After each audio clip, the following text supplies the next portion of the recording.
welcome to the SpeakIn webinar on rebuilding real estate, customers, operations, and policies. The Indian real estate sector contributes around 7% to India's GDP. Combined with the construction sector, it is 16 to 17%.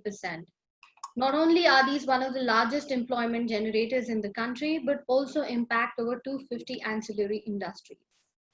As for the economy, for the real estate sector as well, this year is about survival and revival and the subsequent years for growth.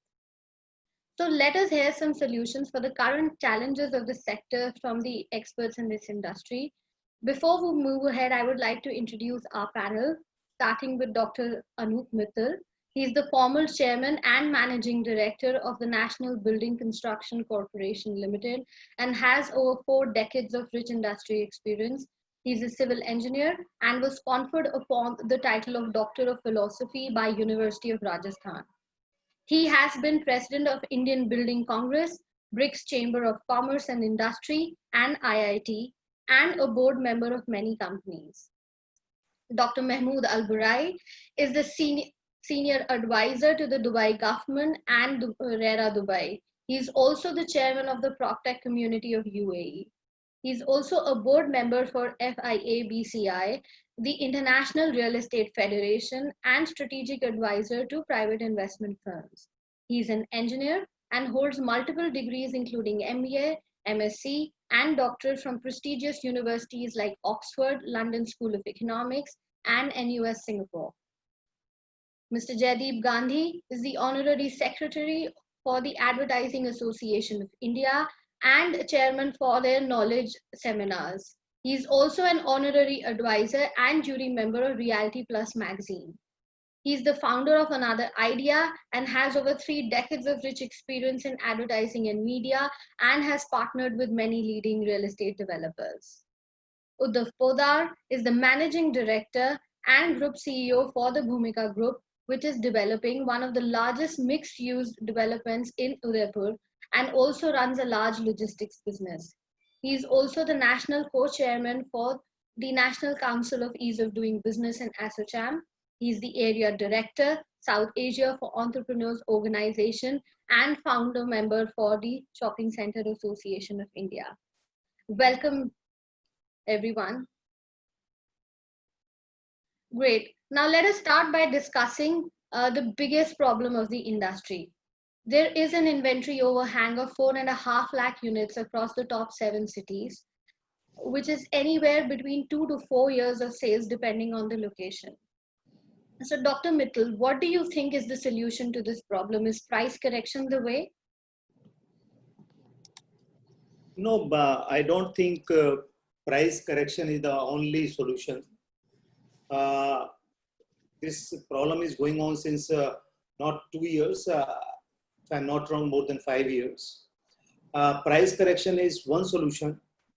And I feel that some of the developer, Mr. Poddar is here, already substantial amount of price correction has taken place.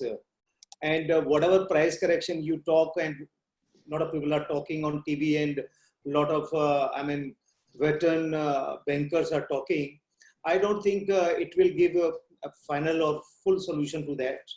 It will definitely increase the sellability, marketability.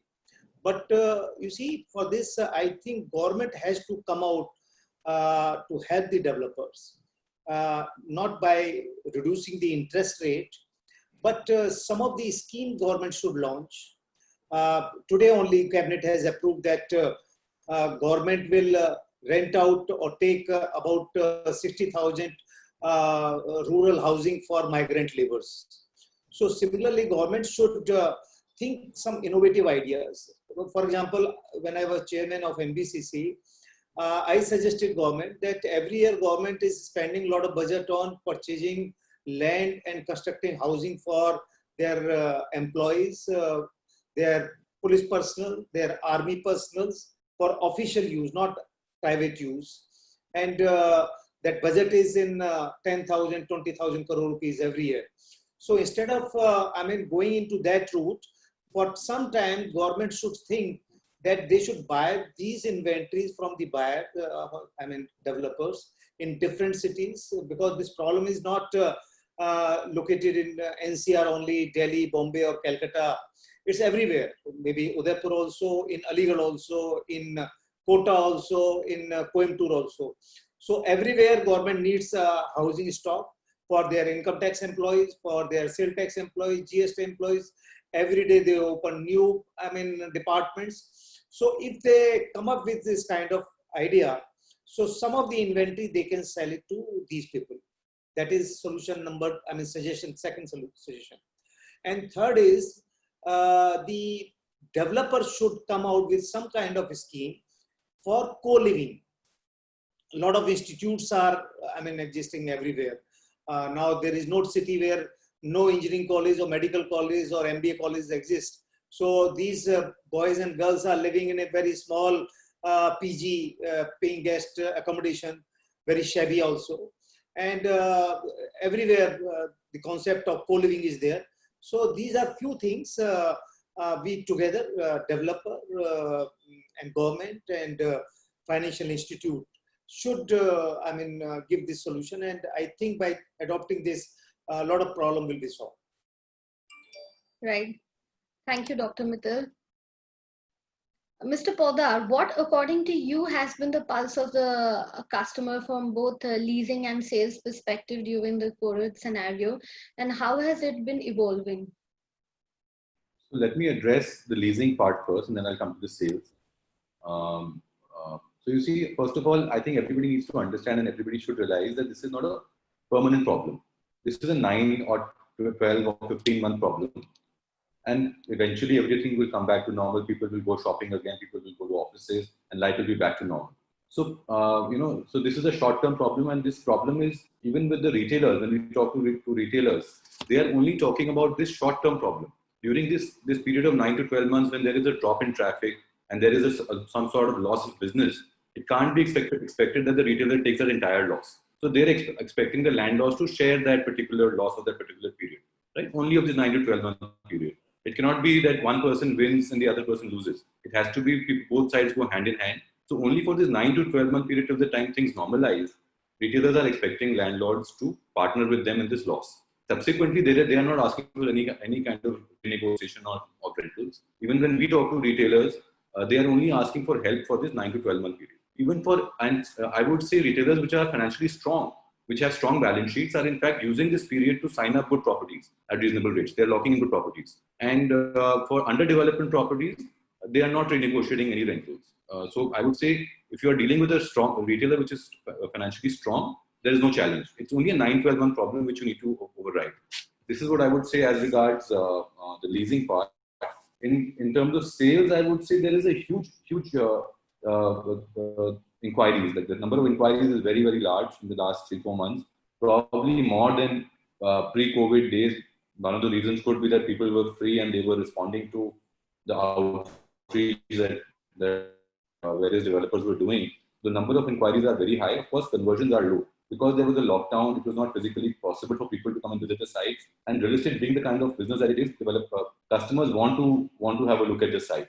You know, everyone is trying virtual site visits and virtual meetings, and you can bring the customer to a certain stage. But for a final transaction closure, the customer definitely wants to visit the site, and that's what we are seeing. And now that the way this is easing up in some cities, we are seeing site visits starting to happen and conversions also starting to happen again.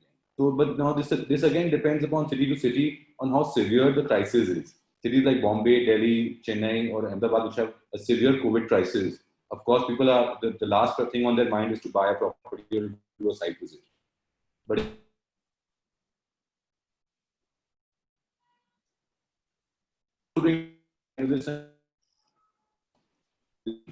Mr. Poddar, we cannot hear you. Can you hear? Okay. You lost me? Can you hear me now, Kanika? Yes. Sorry, so we could only hear you. Yeah, we heard till you were talking about conversions is slowing down because people are not able to do site visits. Yeah, so like I was saying that the number of inquiries is very large, but the site visits, because the site visits couldn't take place because of the lockdown, the conversions were very, very low initially. But now with the easing of the lockdown slowly, we are seeing site visits starting to take place again and conversions also starting to happen. But again, this depends on the severity of the crisis in each city. Cities like Delhi, Bombay, Chennai, of course, have a severe COVID crisis. So they're not seeing, the last thing on anyone's mind is to buy a property or to go and have a look at a site because they're busy, they just want to stay indoors. But in smaller towns, people are doing site visits now and the conversions are starting to happen again. Right, great. All right. Mr. Gandhi, you've been in the advertising industry for over 3 decades now. You understand the psyche of customers very well. In the current scenario, what do you think should be the focus of communication with the existing and potential customers, and what should be the medium for communication? Thank you, Kanika, for asking this important question to me. There are 2 aspects to this. Am I audible? Yes, absolutely. So one is, let's define the new consumer first. According to me, is a totally a new set of consumer who is born out of this COVID era. And so who's this new consumer? Consumer has 2 aspects to it. One is emotional and one is rational. So currently, when you look at his emotional side of it, he's become more firm that he needs more space. Thanks to the lockdown, he's been at home for the last so many days. He needs more space, he needs better infra, he needs better lifestyle. So the need for real estate, which was always considered as a luxury product, thanks to lockdown, it brought it back to the necessity product. So he now needs a good home with good lifestyle and good infra. So this is only the emotional side of it. Looking at his rational side of it, he's little worried because the future is uncertain for him. There have been job losses, there have been pay cuts, economy is wounded. And so on one side, it's uncertainty, and one side, the need is certainty. So a consumer today is swinging between certainty and uncertainty.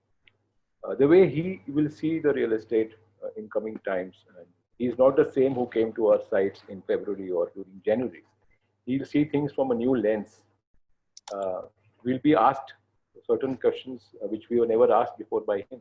For example, what is the density of population in a particular project? Is the hospital nearby? What is the width of the lobby? How sustainable is the product, the project? So he'll see things from a new lens. So when it comes to communication, we'll have to remember that we can't address him in the same manner which we should do in January, February, or pre-COVID times. Empathy, to me, is going to be the new trade, and kindness will be the new currency. We'll have to appeal to his heart, because till now, real estate specifically has the appeal only to his mind. Giving him logic behind buying a home, buying a property. But now, if you want to create magic, we'll have to show that we also have a heart. So let me just show you an example, which I always tell real estate guys, is learn from FMCG how they're doing. So if you see, PNG is one of the brands which has always been taking the first step in certain times like this, and always they have done this. And during the recent COVID times, they have done something very interesting for their consumers who are using the brand Gillette. So I would request, Kanika, if you could just play the film. Sure. Yeah. Sure. Just 1 second. Himanshu, could you enable share screen, please?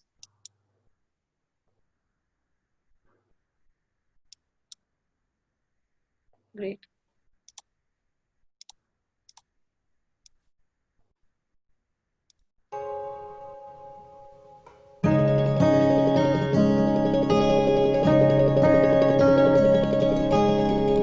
जब बेफिक्र होकर बैठते थे उस तरह के सामने, वो भी शामिल थे हर जीत हर हार में। टूटे दिल की दास्तान जब उनको सुनाई, कैंची की करामात चेहरे पे मुस्कान लाई। कभी बेरंग जिंदगी में थोड़ा रंग भर दिया, किसी के कंधे से चुटकी में बोझ हल्का कर दिया। इंटरव्यू के पहले की घबराहट यहीं आकर मिटाई, चाय पे चर्चा भी यहीं होती नजर आई। जवानी गुजर जाती है कईयों की यहाँ, बताओ ऐसा तख्त ताज और कहाँ। पर जहां उस शोरगुल में मन को शांति मिलती थी, वहां अजीब सा सन्नाटा छाया है। उनकी आमदनी के साथ उनकी उम्मीदों पे भी ताला नजर आया है।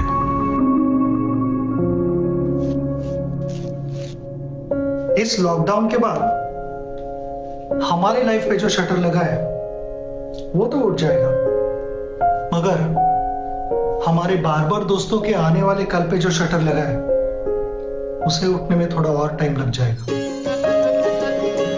जिलेट का बार्बर सुरक्षा प्रोग्राम ऐसे हजारों बार्बर दोस्तों की सहायता और सुरक्षा के लिए उन्हें 1 लाख रुपए का कोविड इंश्योरेंस कवर, उनके स्वास्थ्य और दुकानों की स्वच्छता के लिए सुरक्षा वीडियोस और एक स्पेशल सुरक्षा किट देकर एक नए जज्बे के साथ उन्हें तैयार कर रहा है, ताकि कल जब हम उनसे दोबारा मिलें वो भी हमें उसी बेफिक्री से मिले।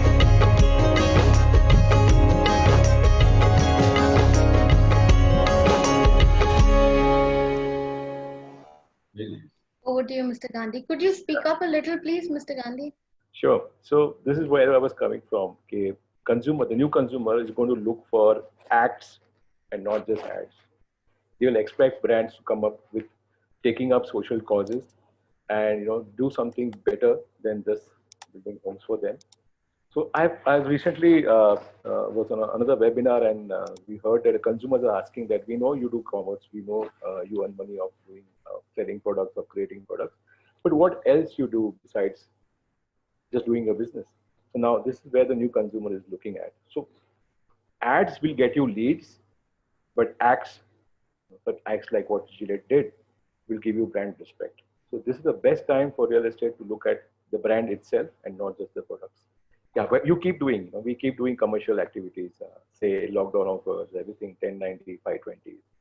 But yes, let's not only talk to his mind, let's also appeal to his heart, is what I'm saying. Let's not pick up only plots of land. Let's also pick up some causes which people respect and remember. One thing is very important in advertising is all about money spending. So the challenge here is how do you convert money into memory? That's where the whole future of advertising lies. So I would like to show you one more example how we as an association, it's called the International Advertising Association, we saw a problem and we took it up as a big cause about senior citizens, because they don't have someone to speak to. Youngsters are busy in their Friday parties, Saturday movies, there's no one to speak to. So we are appealing youngsters to spend some time with the senior citizens who are alone at home. So such are the causes which builders could take, because we as a community, as a responsibility, is not about only building homes, it's building a better world. How can we do it? The best time to do it. So may you please showcase. Right, sure. Yeah.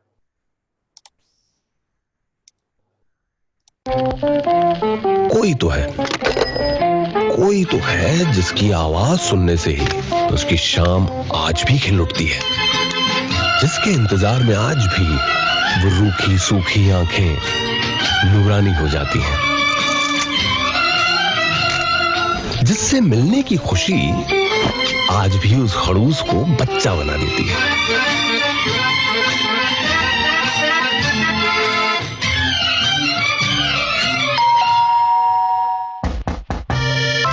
वो कोई आप है। एक शाम अपने दादा दादी के साथ बिताइए और बनाइए अपने रेगुलर फ्राइडे को good old Friday.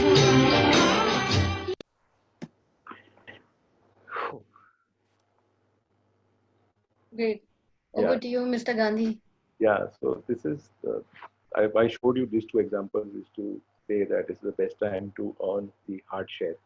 So, while advertising will earn the mind share, can acts like this earn the heart share? And this is where real estate plays a very big role, because we directly talk to the entire family. The entire family is belonging to us as a community. That's the only thing. And we should always remember that projects are built at sites, but brands are always built in the hearts. Can you do this? Thank you. Great, great. Thank you, Mr. Gandhi. Thanks for that perspective and those lovely videos. Dr. AlBurai, you've been heavily involved with the PropTech community. What has been the pulse of customer in Dubai? what role has the PropTech community played during this time, and what role do you see it would continue to play in the coming years? Well, thank you so much for having me today, and great to be with the great experts today on India real estate market, but also on international real estate market. If I want to put this in a perspective, 2000, about 20 years ago, the ruler of Dubai announced the smart government or electronic government initiative, where he wanted the government to be fully digital. In 2013, he made it Smart Dubai Initiative. And at that time, everyone was questioning what is apart from building transparency and efficiency, what is it that we're trying to do? Actually, we were trying to also make the private sector smart and make the private sector part of this initiative. Real estate, similar to India, it's an important sector. It's 7% of your GDP. It's 15% of Dubai's GDP. So it's very important sector. And this sector actually internationally is one of the least innovative, one of the least disruptive. But in the last few years, there've been a lot of actually funds going into disrupting this industry. And this actually was 3 billion, 4 billion on a yearly basis, but last 2 years, it reached actually $10 billion. But now with COVID-19, we're expecting this to accelerate. So the adoption of technology in real estate and PropTech will definitely accelerate. What we've done here in Dubai, apart from, yes, in the lockdown, we came to know that the digital infrastructure that the government invested in by making real estate transaction completely online. In the lockdown period, people were buying and selling without even coming to land department to register their title deed, not to meet even a broker. A lot of viewing were done virtually. So all of a sudden, this industry went virtually 100%. So we were ready as a government because the infrastructure were there, the transfer, the information, the data, everything is there. The private sector was a bit hesitant, but then they actually got into the game, and actually a lot of viewing and a lot of these stuffs were done virtually and 3D and different types of virtual reality. So we came to a conclusion that digital infrastructure is not a choice anymore. It's not a complementary. This is part of survival. This is part of competitiveness if you want to have a competitive real estate market. And this is why we're considering building a real estate accelerator. And this real estate accelerator is going to attract the best of the best real estate technology companies from all over the world, and also grow something homegrown. So we welcome any innovative idea in PropTech that will help and throughout the life cycle of the real estate, actually, before buying, when you buy, after you buy, when you manage the property. So we're looking at the technologies all over, because this is important for, as I said, sustainability. This is important for the resilience. This is important for survival.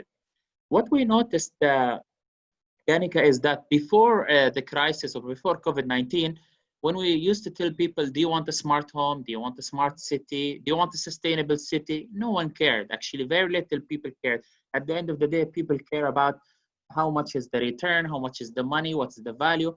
But now we see in a survey we've done recently, 45% of people say we want to see green buildings, we want to see sustainable buildings, we want to see more technology. And as Mr. Gandhi correctly said, a lot of things actually changed. People now in Dubai, and sorry, this is a bit far from PropTech, but they want a bigger balcony. They want a home that is close to greenery, connected with healthcare facilities and infrastructure.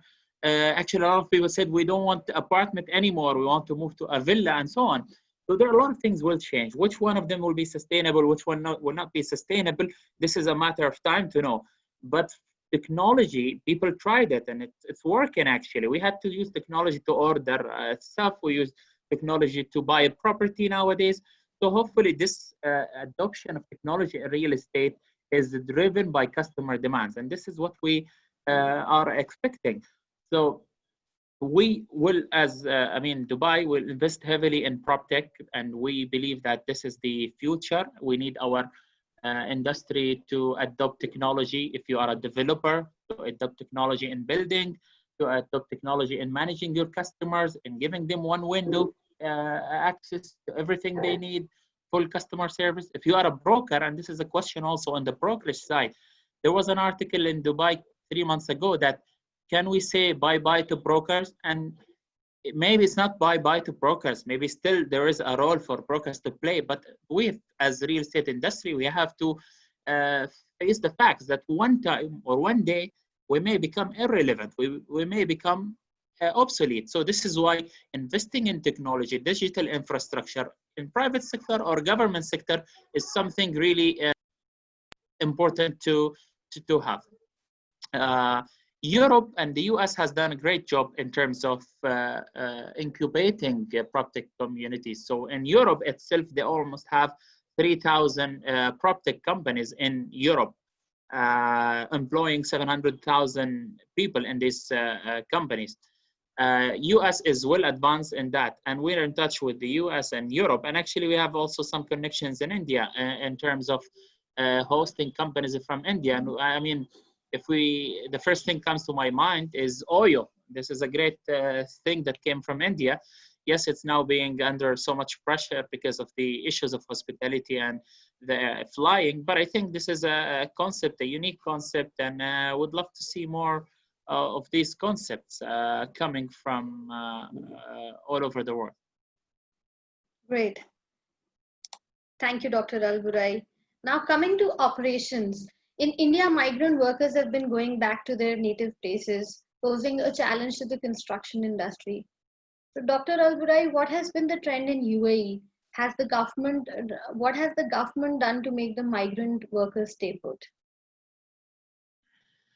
Well, this is a good question, and the government of Dubai has been focusing on making the right atmosphere and the right infrastructure for labor camps since the start of the construction boom. So workers and migrants, we've been really taking care of them in terms of increasing the standards of living, reducing the density of these labor camps. And actually in COVID-19, the government started with all these labor camps as a first step by going there to all labor camps, testing all the laborers, making sure that we have good number of laborers in their accommodation, just to make sure that we don't have a spread. And thanks to God, we managed to control a spread in labor camps, and we managed actually to, and at the same time, we managed to control it even outside the labor camps. So we focus so much on the health side, and then focusing now, and the focus of the future will be on how to take these labor camps to the next level, how to make them healthier, how to make them more friendly, how to reduce the density, how to give them a comprehensive place where they can do all they need, entertain, live, work, and so on. So there's guidelines on reducing density for people living together, definitely. Economically, and this is a question that, Dubai, at least we have 500,000 to 700,000 laborers working in construction. We have 25% of construction cranes worldwide in Dubai. So this is an important sector. Yes, there is a slowdown. Some projects are on hold. Some projects will resume. So we may, the numbers we've seen is almost 10% decrease in such number of laborers. A lot of them went back to their home. Some of them are not working now. But I think as we are now ready to receive Expo, as you know, Expo was supposed to be in 2020, but now it's Expo 2021. It's delayed by 1 year just for health reasons.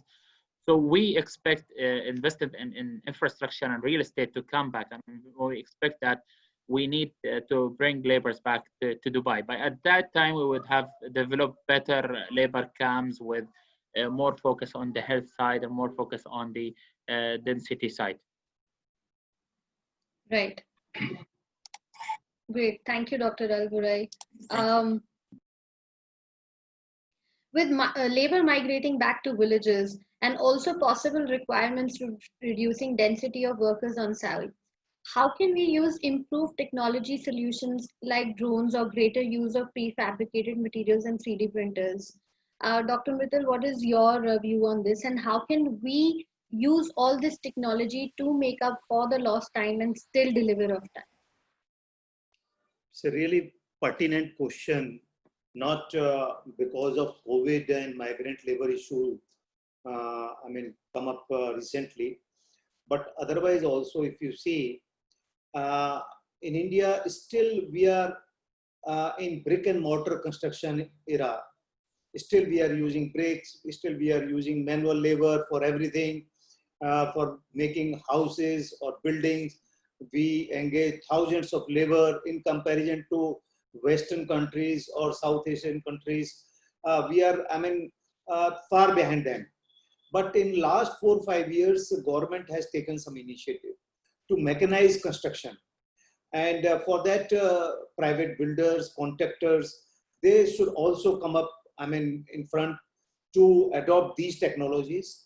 And public at large also, when they buy any flat, they still prefer concrete flat, means where the pillars are concrete pillars, bricks are, walls are brick walls. They never prefer prefabricated houses or steel houses. That is the condition in India. But we have to change this psychology, and we cannot continue with the brick and mortar construction. That is not possible. And the kind of migrant labor movement we have seen in the country, maybe 10 crore people have migrated from one place to another place, and that may be, more than this figure. We cannot afford in future also. So we have to decentralize something. We have to go for mechanized construction, 3D printing, and for mechanized construction, we should, do decentralization of industrial, hubs. It should not be, located in one place of Maharashtra or Gujarat. There should be some establishment in Bengal also, in Bihar also, wherever large number of migrant labor is available. So we have to, work on different fronts. Mechanized construction, decentralization of industries. So these are the few things. By adopting this, I think this problem can be solved quite largely. All right. Thank you, Dr. Anoop. Can I just add something to what Dr. Mittal said? Sure, absolutely. I think, in cities like Delhi and Bombay, where we see huge amount of pollution problems in winter, and Calcutta also, these cities, I think the government should probably come out with a legislation to ban conventional construction here and only work on mechanized construction, like Dr. Mittal is saying. Because there are two reasons now. There is so much pollution being caused because of conventional, because construction dust is the largest pollution contributor to pollution in cities like Delhi. So I just wanted to add that point there. Great. Thank you, Mr. Poddar. My next question is to you as well, Mr. Poddar. With sales and cash flow slowing down and continued focus on delivery, developers are already facing a cash flow trap. What can be done on the policy front to address this? I think this is the biggest challenge which Indian real estate faces, is the financing mess in India. I think, of course, due to COVID, there's a special problem, and for which the industry has been asking for a one-time restructuring of loans. I think there is some movement on the hospitality sector, but I think even real estate requires this because there is a lot of capital deployed here, and the sector is badly affected. So one-time restructuring of loans is definitely being asked for by the sector. It was provided in 2008, which was a much smaller crisis than today. So I think asking for it now is very, very valid. The biggest challenge, I think, is the financing mess. There is hardly any capital available in India for the real estate sector. Banks were anyways not lending to real estate sector for a long time. It's on a negative list for banks. The only ones lending to real estate were NBFCs, and since the IL&FS crisis took place, even the NBFCs have evaporated. So literally, whether it's the developer side or the customer side, there is very limited capital available. Why do you think marquee companies like DLF are selling their marquee assets to companies like Brookfield, Warburg Pincus, Blackstone, GIC? These guys now hold all the best commercial assets in India. They are the largest owners of commercial assets in India. Because there is no long-term capital available in India for development.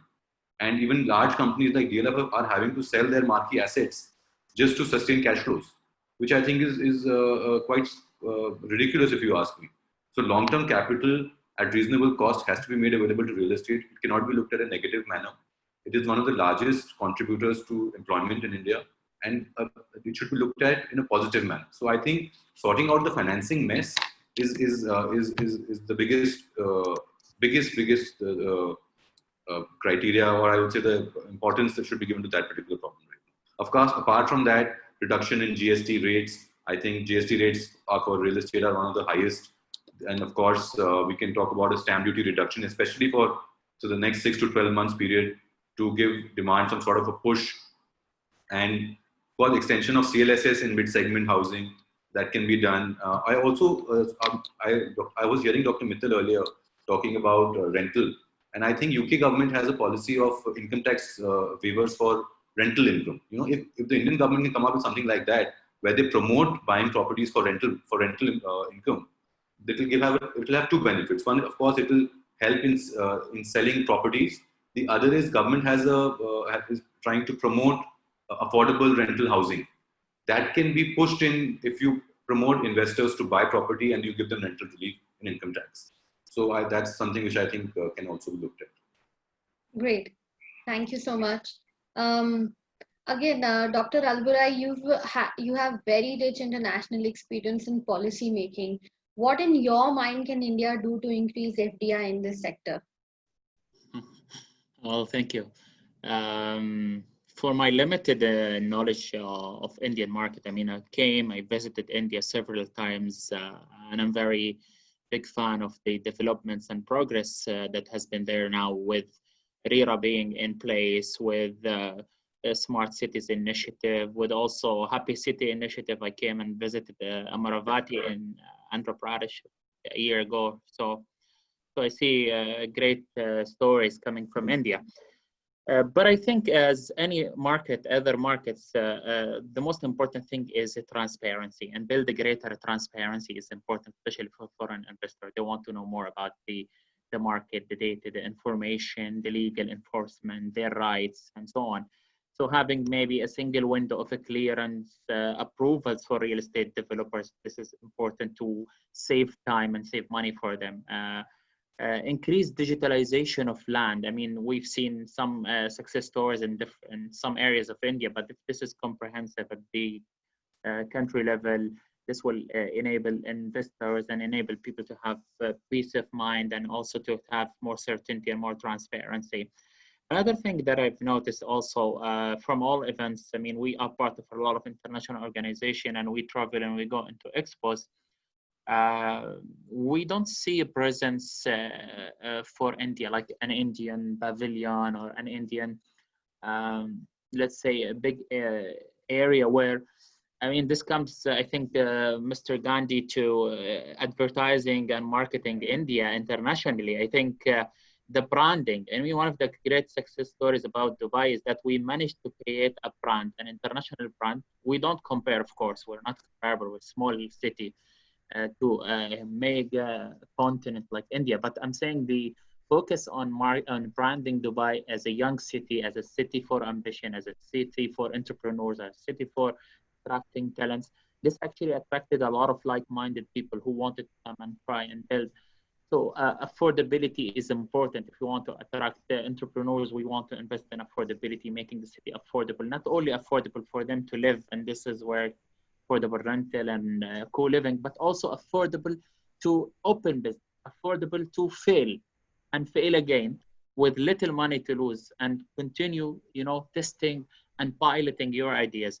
So when we talk about real estate, we don't talk about buildings. We talk about building a city that should be sustainable, not only economically, but also socially, but also environmentally. So looking at real estate as an important asset in making the city more attractive, in making the city more appealing to people living there, giving them the quality of life, but also to visitors, to businesses, to entrepreneurs, investing in public transport. I mean, I do remember coming to Delhi 2 years ago, and I was going to the airport, and friends of mine told me you have to go a few hours before. So it took me like 2 or 3 hours just to reach the airport. So maybe investing in public transport to make these cities connected, reachable.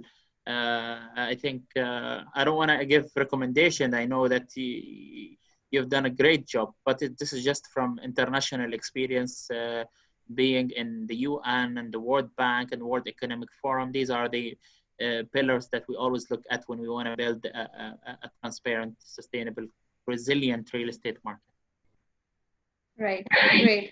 Thank you. And I think there's been a lot of lobbying from the industry as well for a single window of clearance for approvals, especially for the environmental approvals.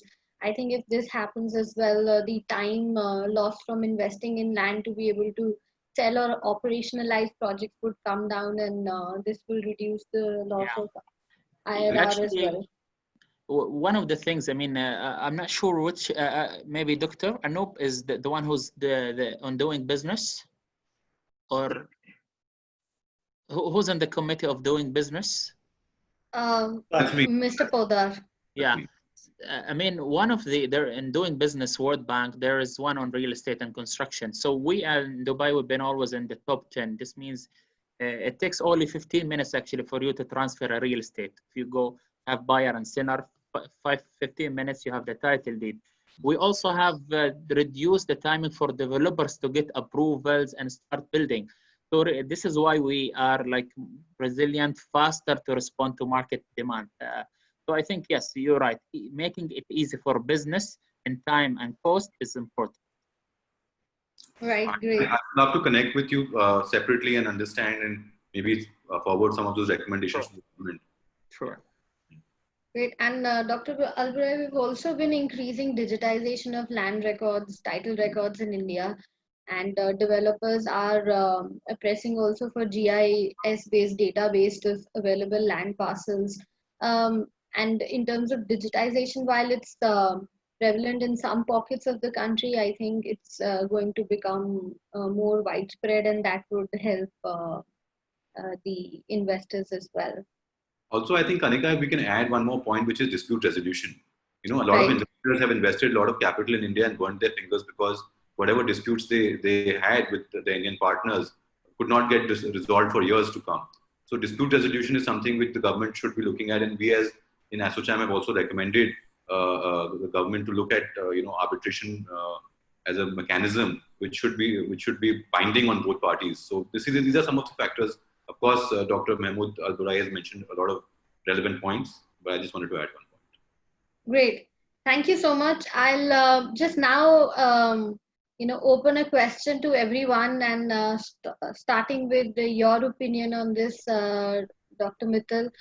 What are your asks for the next budget for the sector and especially for the developers?